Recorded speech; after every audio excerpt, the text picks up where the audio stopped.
जैन साथियों, तो आज के इस वीडियो में हम आरसीसी का एक नया टॉपिक डिस्कस करने वाले हैं। एग्जाम की दृष्टि से काफ़ी इम्पोर्टेंट टॉपिक है, डिजाइन ऑफ सीयर। सीयर का डिजाइन आरसीसी के लेक्चर में हम पढ़ने वाले हैं। सीयर डिजाइन करने से पहले हमको कुछ बेसिक अप्रोच है वो हमको पढ़नी पड़ेगी। सबसे पहले तो हमें इस बात का पता होना चाहिए कि सीयर स्पान होता क्या है, क्योंकि हम डिजाइन सीयर पढ़ रहे हैं तो सीयर स्पान के बारे में जानना बहुत ज़रूरी है। सीयर स्पान होता क्या है? देखिए, सीयर स्पान वो स्पान होती है जहां shear force non zero constant value होती है। फॉर द एग्जांपल, हमने एक डायग्राम बनाया है जिसमें एक सिंपली सपोर्टेड बीम है, जिसमें दो एक डिस्टेंस पे डब्ल्यू लोड लग रहे हैं, सेम प्रकार के लोड लग रहे हैं। ठीक है, जब इसका हम शियर फोर्स डायग्राम बनाएंगे तो कुछ ऐसा आएगा, जिसमें एक तरफ नेगेटिव साइड में बॉक्स बनेगा और एक तरफ पॉजिटिव साइड में बॉक्स बनेगा शियर फोर्स का। ठीक है, लेकिन इसी का ही जब हम बेंडिंग मोमेंट डायग्राम बनाएंगे तो कुछ इस प्रकार से, यानी कि एक नाव की तरह का बेंडिंग मोमेंट डायग्राम बनाएंगे। अब जो लोड लग रहा है, इन दोनों के बीच में जो बेंडिंग मोमेंट आ रहा है वो एकदम आप देख पा रहे हो कि एकदम कांस्टेंट वैल्यू है, यहाँ कोई चेंजेस नहीं हो रहा। लोड के बीच में जो डायग्राम आ रहा है, ये जैसे डब्ल्यू लोड लग रहा है, जैसे इस लाइन के और इस लाइन के बीच में जो हमारा शियर फोर्स आ रहा है वो एक तरह का, सॉरी, बेंडिंग मोमेंट आ रहा है, वो कैसा आ रहा है, चेंज नहीं हो रहा, बिल्कुल कांस्टेंट वैल्यू आ रही है। तो इसी डिस्टेंस को हम कहते हैं शियर स्पान, यानी कि शियर स्पान वो स्पान है जहां पर शियर फोर्स एक तो कांस्टेंट होना चाहिए और नॉन जीरो वैल्यू वाला होना चाहिए। ठीक है, और उसी को हम क्या कहते हैं, शियर स्पान। शियर स्पान में बेंडिंग मूवमेंट जीरो होना जरूरी नहीं है। ठीक है, ये भी आपको ध्यान में रखना है। चलिए, अब इस शियर स्पान का काम क्या है? देखिए, जब भी हम बीम का एनालिसिस करते हैं या फेलियर ऑफ बीम को कंसीडर करके चलते हैं तो हमको शियर स्पान और इफेक्टिव डेप्थ का रेशियो देखना पड़ता है। मान लीजिए शियर स्पान मैंने ए ली है और इफेक्टिव स्पान मैंने डी ली है, तो फेलियर के केस में हमको ए अपॉन डी का रेशियो देखना पड़ेगा, यानी कि शियर स्पान और इफेक्टिव डेप्थ का रेशियो हमको देखना पड़ता है। ठीक है, इसलिए हमें शियर स्पान की जरूरत पड़ी है।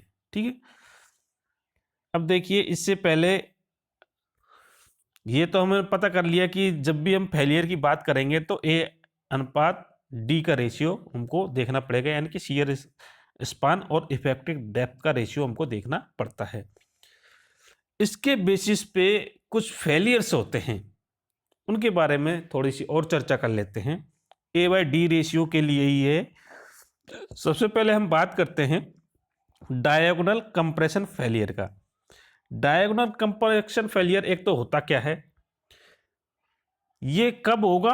ये जब होगा जब ए बाई डी, यानी कि शियर स्पान और इफेक्टिव डेप्थ का जो रेशियो है ये 1 से 2.5 के बीच में होता है, तब जाकर के हमें डायगोनल कंप्रेशन फेलियर देखने को मिलता है। और ये अधिकतर, क्योंकि नाम से पता चल रहा है डायगोनल कंप्रेशन फेलियर, तो ये हमेशा कहाँ होगा?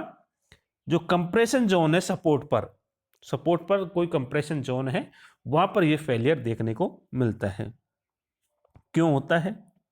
Concrete in compression zone great crushed due to heavy compressive force and then suddenly fail. आपने देखा होगा सपोर्ट के ऊपर जहां बीम टिकी हुई है, तो उस पर्टिकुलर लेयर पर जहां पर सपोर्ट और बीम्स दोनों टिकी हुई है, तो बीम में क्या है, कंप्रेशन देखने को मिलता है। कंप्रेशन देखने को मिलेगा, उसी पोर्शन पर जो फेलियर आएगा उसको हम डायगोनल कंप्रेशन फेलियर आएगा। कहाँ आएगा इसकी बात अभी हम बाद में करेंगे। सबसे पहले हम बस इतना जान लेते हैं कि डायगोनल कंप्रेशन फेलियर किस वजह से आता है। एक तो इसका जो रेशियो है यानी कि शियर स्पान और इफेक्टिव डेप्थ का जो रेशियो है वो 1 से 2.5 के बीच में होना चाहिए। उसी क्षेत्र में डायगोनल कंप्रेशन फेलियर देखने को मिलता है। और कहाँ मिलेगा? सपोर्ट पर। सपोर्ट पर जहां पर कंप्रेशन जोन है वहीं पर ही ये डायगोनल कंप्रेशन फेलियर मिलेगा। किस कारण से होता है? जिसमें हैवी कंप्रेशन लोड के कारण से जो हमारा कंक्रीट है वो क्रुश हो जाता है और अचानक से फेल हो जाता है। उस क्षेत्र में हमको डायगोनल कंप्रेशन फेलियर देखने को मिलता है। दूसरा बात करते हैं डायगोनल टेंशन फेलियर। देखो, डायगोनल का मतलब है एक तरह से ये वर्टिकल नहीं आ रही है, कुछ एंगल पर देखने को मिल रही है, इसलिए हम इसको डायगोनली नाम दे रहे हैं। डायगोनल टेंशन फेलियर कहाँ होता है? देखिए, diagonal tension cracks can be prevented by providing proper reinforcement. ये तो पता है कि भाई डायगोनल टेंशन जहां भी आ रहा है हमको वहां पर प्रॉपरली रेनफोर्समेंट प्रोवाइड करनी है ताकि डायगोनल टेंशन फेलियर नहीं आए। कब आता है ये आता है जब ए अपॉन डी यानी शियर स्पान और रिस्पेक्टिव डेप्थ का रेशियो 250 से 6 के बीच में हो। देखिए, 1 से 2.5 के बीच में यदि ए अपॉन डी का रेशियो होता है तब तो हमको डायगोनल कंप्रेशन फेलियर देखने को मिलता है।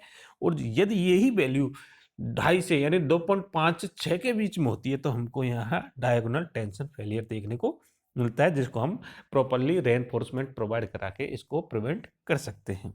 ठीक है, डायगोनल टेंशन फेलियर। इसके बाद एक फेलियर और है जिसको हम फ्लेक्सर फेलियर कहते हैं। और फ्लेक्सर फेलियर कहाँ आता है? ये फ्लेक्सर फेलियर हमेशा सेंटर ऑफ स्पान पे आता है। जैसे कोई बीम है उसके सेंटर पे जो फेलियर देखने को मिलेगा वो हमें फ्लेक्सर फेलियर देखने को मिलता है।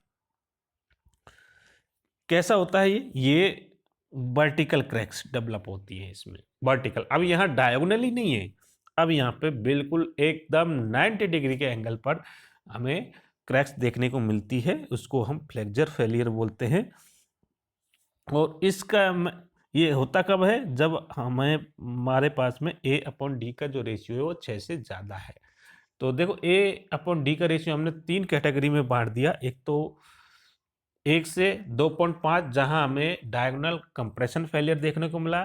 फिर 2.5 से 6 के बीच में वैल्यू यदि आती है तो हमें डायगोनल टेंशन फेलियर देखने को मिलता है।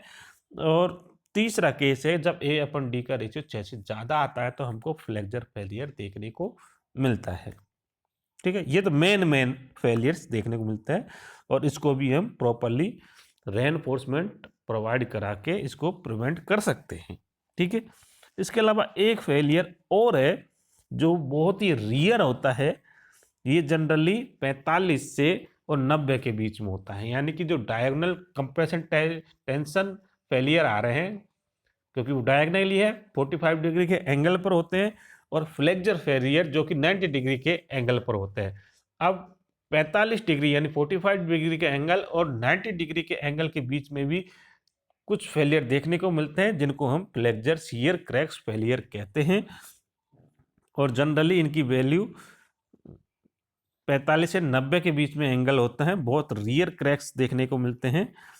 और this are bending dominant shear cracks, bending के कारण से यहाँ पे शियर क्रैक्स जनरली डोमिनेट करते हैं बेंडिंग के कारण से, यानी कि जब बीम में बेंडिंग आती है तब जाकर के इस प्रकार के क्रैक्स देखने को मिलते हैं, पर जनरली कम आते हैं। ये आपको ध्यान में रखना है क्योंकि देखिए, जब भी कोई बीम है इसको मैं प्रॉपरली सबको कंबाइन करके समझाने की कोशिश करूं तो मान लीजिए जैसे ये कोई हमारी बीम है, ठीक है, ये हमारे सपोर्ट है। जब ए अपॉन डी की वैल्यू 1 से 2.5 के बीच में होगी तो वो कहाँ होगी?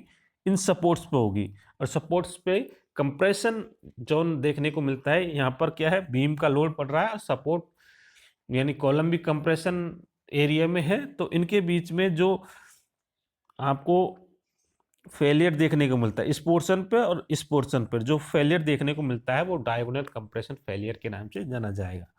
ठीक है, इसके आगे कुछ दूरी पर हमको डायगोनल टेंशन फेलियर देखने को मिलता है जब ए अपॉन डी की वैल्यू 2.5 से 6 के बीच में होती है।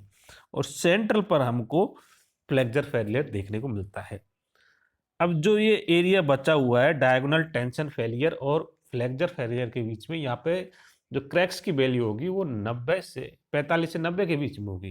तो इसको हम जनरली क्या नाम देंगे, फ्लेक्सर शियर क्रैक फेलियर।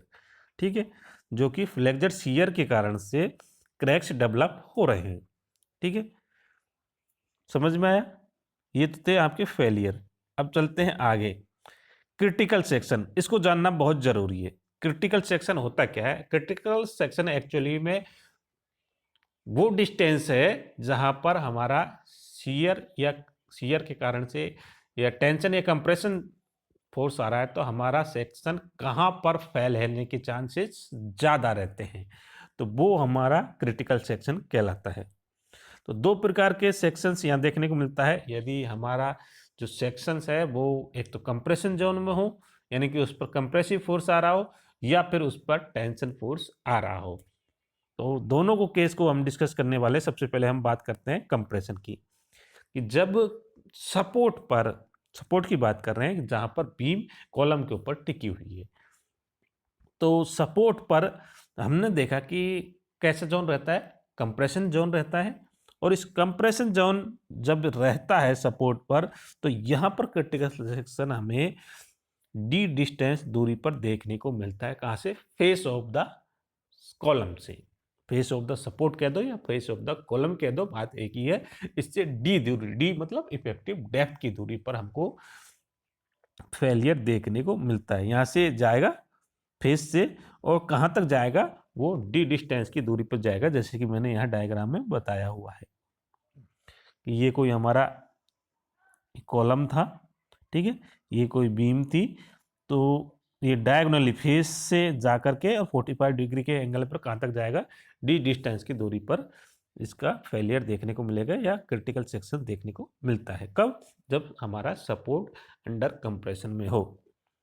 दूसरा केस क्या है? दूसरा केस ये है कि जब हमारा सपोर्ट है वो टेंशन में हो, तो उस केस में हमारा जो फेस है एग्जैक्टली इसी पे क्रैक्स आने वाले हैं।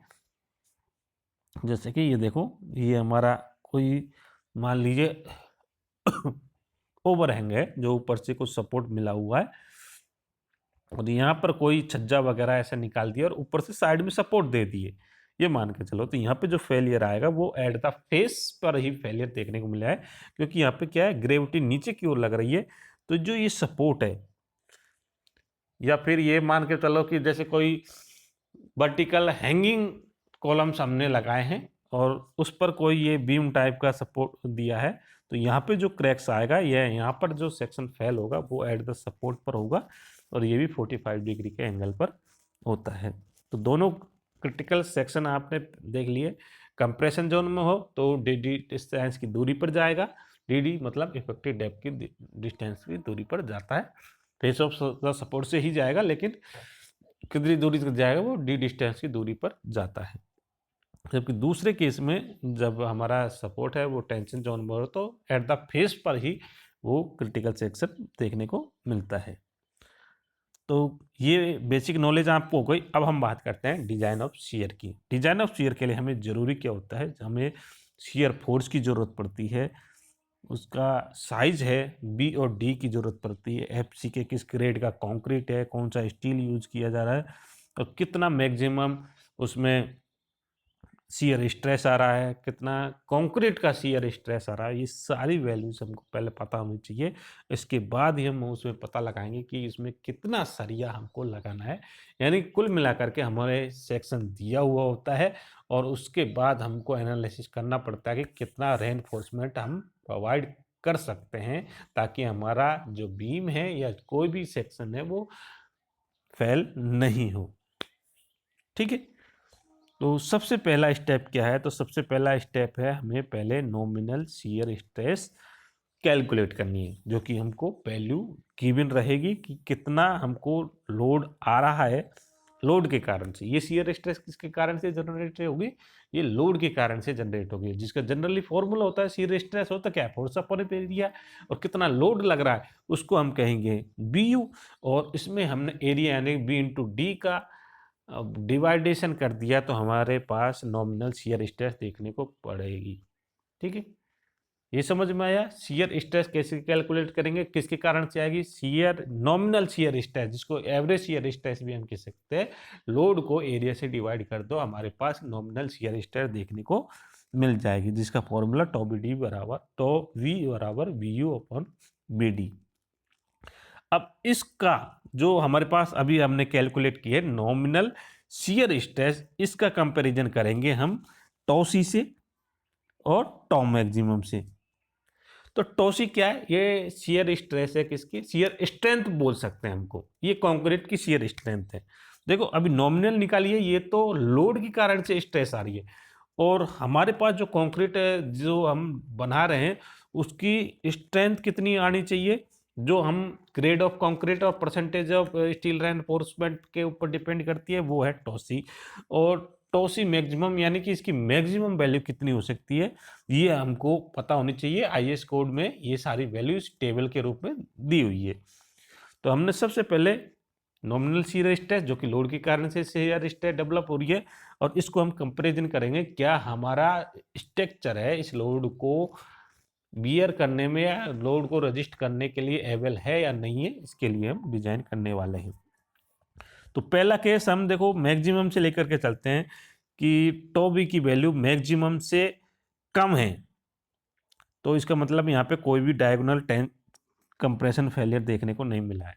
मैक्सिमम स्ट्रेंथ है उससे कम है तो कोई दिक्कत नहीं, हमारा जो सेक्शन है या हमारा जो स्ट्रक्चर है वो सेफ है, और कोई भी डायगोनल कंप्रेशन फेलियर देखने को नहीं मिलता है।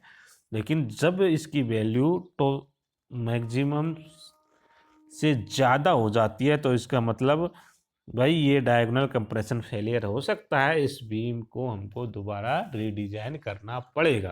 तो जब मैक्सिमम जो स्ट्रेंथ कंक्रीट ले सकता है उससे ही हमारा शियर स्ट्रेस की वैल्यू ज़्यादा आ रही है, तो भाई लोड लेने की पॉसिबिलिटी है ही नहीं है यार, कंक्रीट उसको बियर ही नहीं कर सकता। क्योंकि हमने अभी जो नॉमिनल शियर स्ट्रेस कैलकुलेट की थी ये लोड के कारण से कैलकुलेट की थी। यदि ये इतना स्ट्रेस जनरेट कर देगा कि हमारे कंक्रीट में जो स्ट्रेंथ है उसको रजिस्ट ही नहीं कर पा रहा, तो ऑब्वियसली हमारा स्ट्रक्चर फेल हो जाएगा। तो ऐसे के लिए हम क्या करेंगे, हम इसको रीडिजाइन करेंगे, और रीडिजाइन में हम क्या करेंगे, डी की वैल्यू को इंक्रीज करेंगे। डी की वैल्यूज को जैसे हमने नॉमिनल शियर स्ट्रेस निकाला था कि टो बी बराबर बी ओपन बी डी, तो हम बी को तो चलो बढ़ाए या नहीं बढ़ाए, लेकिन हम डेप्थ को यदि बढ़ा दें तो यहाँ पर ओवरऑल नॉमिनल शियर स्ट्रेस की वैल्यू कम हो जाती है। कम हो जाएगी तो हम यही तो चाहते हैं कि जो हमारे लोड के कारण से शियर स्ट्रेस आ रही है वो कम से कम देखने को मिले। तो ऐसे केस में जब टॉसी मैक्सिमम से इसकी वैल्यू ज़्यादा हो जाती है तो हमको सेक्शन रीडिजाइन करना पड़ता है। ठीक है, टॉसी में बता चुका हूँ, shear resistance of RCC beam depends on, ये तीन चीज़ों पर डिपेंड करती है शियर स्ट्रेस टॉसी की वैल्यू। एक तो डबल एक्शन ऑफ एएसटी, आपने देखा होगा कि एक तो हमारा माइल्ड स्टील आता है FE 250, एक आता है वो 415 FE 415 और एक FE 500, ये तीन प्रकार के स्टील देखने को मिलता है। जो हमारा 250 वाला रेनफोर्समेंट है ये प्लेन रहता है ऊपर से, ठीक है, इस पर बहुत ही कम रेजिस्टेंस देखने को मिलता है। जबकि जो HYSD बार होती है जैसे कि 415 FE 415 FE 500, इसके ऊपर रिब्स देखने को मिलती है, सर्कुलर टाइप का, मतलब स्प्रिंकल टाइप का हमको स्ट्रक्चर ऊपर से देखने को मिलती है, जिससे क्या है कंक्रीट इसमें फंसा रह जाता है, जिससे क्या है ये स्लिपेज की जो स्थिति है वो जनरेट नहीं होती है। जबकि माइल्ड स्टील में ऊपर से सरफेस जो प्लेन रहती है उसमें किसी प्रकार का रिब देखने को नहीं मिलता है। तो शियर रेजिस्टेंस यानी कि शियर का मतलब होता क्या है, ये तो आपको पता होगा कि दो सरफेस के बीच में जो भी फ्रिक्शन होता है वो शियर एक्शन होता है। तो कंक्रीट और स्टील का जो सरिया, जो अपने पास सरिया है और जो कंक्रीट है, इसके यदि सरिया हमारा कैसा है, माइल्ड स्टील का है, यानी कि उसके ऊपर कोई भी रिब नहीं है, उबड़ खाबड़ नहीं है, बिल्कुल प्लेन है, तो यहाँ पर शियर रेजिस्टेंस थोड़ा कम होगा। लेकिन यदि हम उसको कोरिगेटेड कर दें, मतलब उसके ऊपर कुछ लाइनिंग या उबड़ खाबड़ टाइप का कर दें, तो उसकी शियर रेजिस्टेंस ज़्यादा इंक्रीज हो जाएगी। तो इसी को डबल एक्शन कहते हैं कि डबल एक्शन ऑफ एएसटी यानी कि सपोर्टिंग एक्शन होता है, इसके ऊपर शियर रेजिस्टेंस डिपेंड करती है। और क्या, एग्रीगेट इंटरलॉकिंग, एग्रीगेट के बीच में इंटरलॉकिंग कैसी है, टेंस है या मीडियम है या थोड़ा दूर दूर, मतलब कंक्रीट की कुटाई सही ढंग से नहीं होती है तो इंटरलॉकिंग थोड़ा कम हो पाता है। तभी तो हम कंक्रीट की कुटाई करें ताकि एग्रीगेट के बीच में इंटरलॉकिंग अच्छी प्रकार से बन जाए, प्रॉपरली ग्रेडिंग हो जाए उसके लिए। तो उसके लिए हम कंपैक्शन करते हैं और ये क्या करता है, एग्रीगेट की इंटरलॉकिंग को बढ़ाता है। तो एग्रीगेट इंटरलॉकिंग से हमारा शियर रेजिस्टेंस की वैल्यू भी इंक्रीज हो जाती है। और अनक्रैक कंक्रीट, कंक्रीट जो अनक्रैक है, अभी क्रैक नहीं हुआ, हालांकि क्रैक होने के बाद में कंक्रीट के बीच में गैप आ जाता है और वो एक दूसरे को रजिस्ट नहीं कर पाते हैं। तो अभी जो अनक्रैक कंक्रीट है वो भी एक दूसरे को रजिस्ट करता है, उसको शियर एक्शन देता है। तो ये तीन बातें हैं, ये आपको ध्यान में रखनी है। टॉसी की वैल्यू है जो किस किस पर डिपेंड करती है, तो डोपल एक्शन ऑफ स्टील, दूसरा एग्रीगेट इंटरलॉकिंग और तीसरा है हमारा अनक्रैक्ड कंक्रीट। ठीक है, अब हम दूसरे केस की बात करते हैं। अब हम बात करते हैं कि जो हमारे पास लोड के कारण से स्ट्रेस जनरेट हो रही है वो 0.5 ऑफ एफसी, यानी कि कंक्रीट की स्ट्रेंथ के 0.5 यानी आधे से भी कम हो, आधे से भी कम हो, यानी कि हमारे पास कंक्रीट में इतनी स्ट्रेंथ है कि वो लोड को बियर कर सकता है और उसके 0.5 से वैल्यू भी कम है, तो हम उसमें शियर की डिजाइन करने की भी जरूरत नहीं है। शियर में सेफ है और मिनिमम शियर भी प्रोवाइड नहीं करेंगे तो भी कोई दिक्कत नहीं है। लेकिन केस कब है, जब इसकी वैल्यू 0.5 एफसी से कम होनी चाहिए। जो हमारे लोड के कारण से स्ट्रेस वैल्यू आ रही है वो 0.5 एफसी से कम होनी चाहिए, टॉसी से कम होनी चाहिए। ठीक है, ये पहला केस मैंने यहाँ पे लिख रखा है कि जब टॉ वी की वैल्यू 0.5 टॉसी से कम हो तो हमारा शेयर में भी सेफ है, यहाँ पे मिनिमम रेनफोर्समेंट प्रोवाइड कराने की जरूरत नहीं है। आप करा सकते हो तो, और ये हमारे लिए सेफर साइड है, लेकिन नहीं कराओगे तो भी हमारा कोई फेल नहीं हो पा रहा। लेकिन यदि इसकी वैल्यू जो टॉ नॉमिनल शियर स्ट्रेस है इसकी वैल्यू 0.5 टॉ सी से ज़्यादा हो जाती है तो अब हमको भाई सेफ तो रहेगा, लेकिन हमको इसको रोकने के लिए फ्यूचर में हो सकता है कि क्रैक्स वगैरह आ जाएं। किसके कारण से, सेकेंडरी स्ट्रेस के कारण। सेकेंडरी स्ट्रेस जैसे कि श्रिंकेज हुआ, क्रीपेज हुआ, तो इसके लिए हमको यहाँ shear, minimum shear reinforcement provide कराने पड़ेंगे।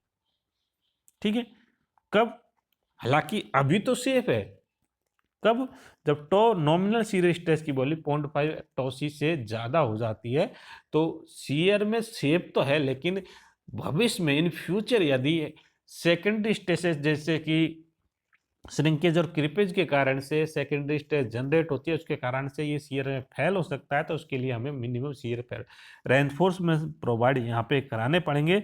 और कितना प्रोवाइड कराना है ये इसका फॉर्मूला भी यहाँ पे दिया हुआ है। मिनिमम शियर रेनफोर्समेंट होता है ASB अपॉन BSB बराबर 0.5 डिवाइडेड 0.4 डिवाइडेड बाई 0.87 FY।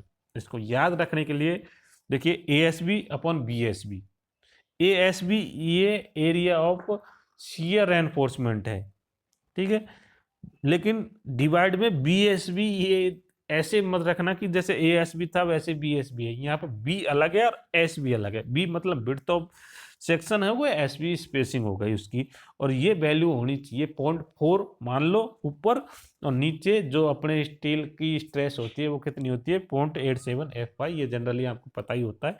बस ऐसे चार पार्ट हैं इसके, ये आपको ध्यान में रखना है। ASB अपन BSB बराबर 0.4 डिवाइडेड बाय 0.87 FY। यहाँ बार बार याद रखोगे तो आपको आ जाएगा। यदि इसी को हम परसेंटेज में कन्वर्ट करें तो देखिए यहाँ पे दोनों तरफ हम 100 का मल्टीप्लाई कर देंगे तो हमारे पास यहाँ पे मिनिमम रेनफोर्समेंट परसेंटेज में आ जाएगा। वो कोई इतनी बड़ी बात नहीं है, ठीक है। ये मिनिमम रेनफोर्स कब, जब हमारे पास टॉबी की वैल्यू 0.5 टॉसी से ज़्यादा आ जाए तो, ठीक है। ये तो आधे की ज़्यादा की बात कर रहे हैं, तब हम मिनिमम रेनफोर्समेंट प्रोवाइड कराते हैं। अब मान लीजिए कि इसकी वैल्यू टॉसी से भी ज्यादा है। अभी तो हमने पॉइंट टॉसी से ज्यादा की बात करी है, लेकिन टो सी से 0.5 यानी कि आधे टो सी से ज्यादा होनी चाहिए, और टो सी फुल इससे कम होगी तो ही हमें मिनिमम रेनफोर्समेंट की जरूरत पड़ेगी।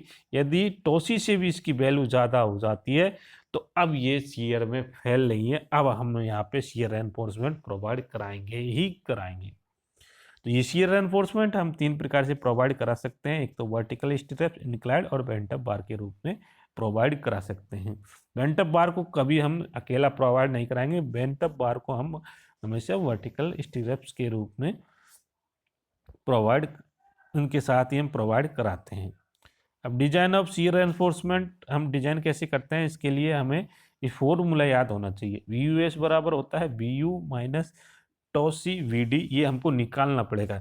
ये टो सी वी डी क्या है, ये कंक्रीट की स्ट्रेंथ है, और ये नॉमिनल शियर स्ट्रेस है। दोनों को माइनस करके हम क्या निकालेंगे, बी यू एस निकालेंगे, यानी कि कंक्रीट कितना स्ट्रेस दे रहा है और लोड के कारण से कितना आ रहा है, दोनों को माइनस करके वही कंक्रीट कुछ पोर्शन ले लेता है तो उसको हम माइनस कर देंगे। अब बचे हुए के कारण से हम शियर रेनफोर्समेंट डिजाइन करेंगे। तो उसके लिए फॉर्मूला हमको गिवन है, बी यू एस बराबर 0.87 F Y A S B D divide by S B. ये फॉर्मूला भी आपको ध्यान में रखना है, वर्टिकल स्टिरअप्स के लिए फॉर्मूला है, एग्जाम में कई बार पूछा जा चुका है। एक्चुअली इस फॉर्मूले को हम यूज कहाँ करते हैं, यूज हम यहाँ पे स्पेसिंग निकालने के लिए करते हैं, नहीं कि यहाँ पर बी यू एस निकालने के लिए करेंगे, क्योंकि बी यू एस हम ऊपर के फॉर्मूले से निकाल चुके हैं। यहाँ पर हम इसकी सहायता से एस बी निकालेंगे, स्पेसिंग निकालेंगे। और ये स्पेसिंग हमारे, ये क्राइटेरिया ध्यान में रखना है, इस स्पेसिंग की वैल्यू, एक तो हमारे पास ये मिनिमम वैल्यू है, इससे ज़्यादा नहीं होनी चाहिए, सॉरी इससे ज़्यादा नहीं होनी चाहिए। मिनिमम शियर एनफोर्समेंट मिनिमम इतना तो हम प्रोवाइड कराएंगे।